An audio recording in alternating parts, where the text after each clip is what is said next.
And welcome back to the Hull City Fan Central YouTube channel, where today I'll be cracking through my prediction and preview ahead of Hull City's first away trip of the championship season to Plymouth Argyle. Yes, a struggling Plymouth Argyle at that, as they managed to suffer a 4-0 thrashing at home last week, actually, it may have been away, but certainly a 4-0 thrashing to Sheffield Wednesday. Wayne Rooney, obviously the manager now of Plymouth Argyle, and it doesn't seem to be best of starts. Yes, they got a 3-0 win in the Cup, but it was against Chesterfield. So let's go through the preview and prediction ahead of this one. So an injury update. Injury-wise, Cody Drammer is expected to make a quick enough return, but not quick enough to feature in this Plymouth Argyle game. I suspect that he probably won't be coming back until maybe a week or two's time, but apparently the timeline does seem good on that one.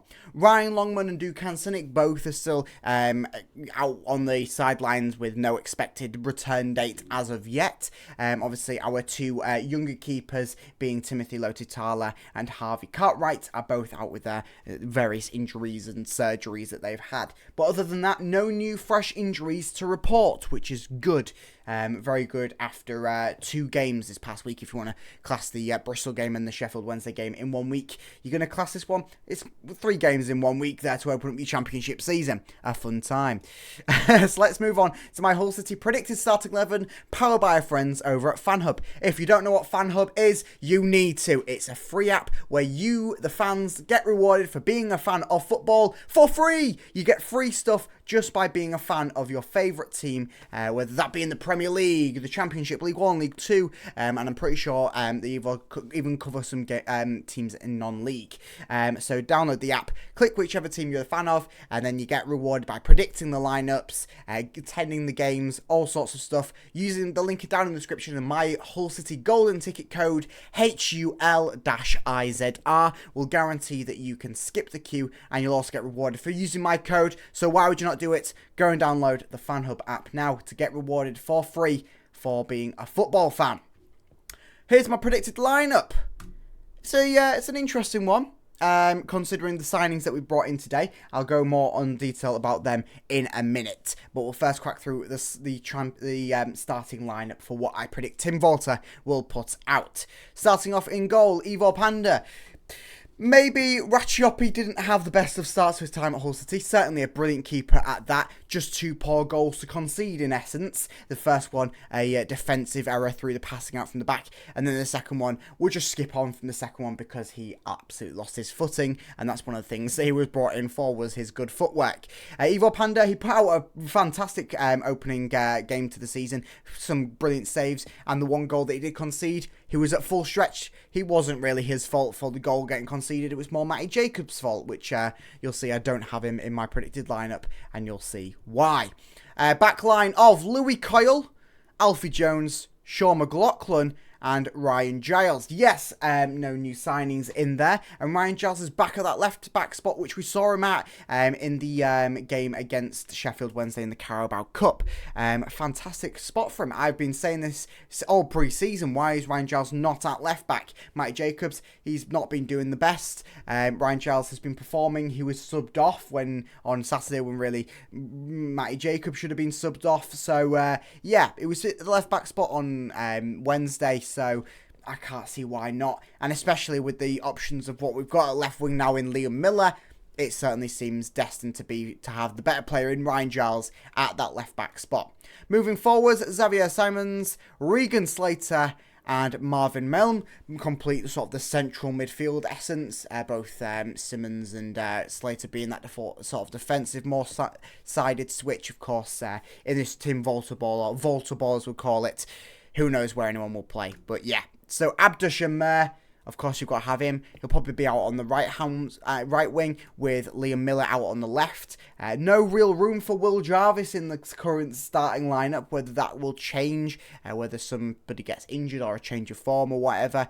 But yeah, it'll be another bench appearance from him. But fun fact for you, in his one bench appearance where he played about 30 minutes, he successfully completed the most dribbles of any player in the championship that week, tied in first with four dribbles. So it just shows you, in a 30-minute appearance, he is the best championship player by far. 3 times. He's 3 times the best championship player on dribbles. In essence, I mean, that's just going off stats and spinning it in my own mind. But yeah, a fun little fact. And then obviously up top, HullCityFanCentral. So, other news, this is where I'll talk about why none of the signings of today will probably feature in the starting 11. Obviously, Charlie Hughes, he's signed today. Oscar Zambrano, he's freshly signed today. And one more signing being the Chelsea young striker who they got on from Cheltenham in Mason Burstow. Burstow probably could start the game. Charlie Hughes could start the game. Oscar Zambrano could start the game. All of them being with the squad for the past 2 days by the seams of things, as they were at the game on Wednesday against Sheffield Wednesday, and Oscar Zambrano was also there at the game on Saturday against Bristol City. So it seems like that they could have very easily slot in.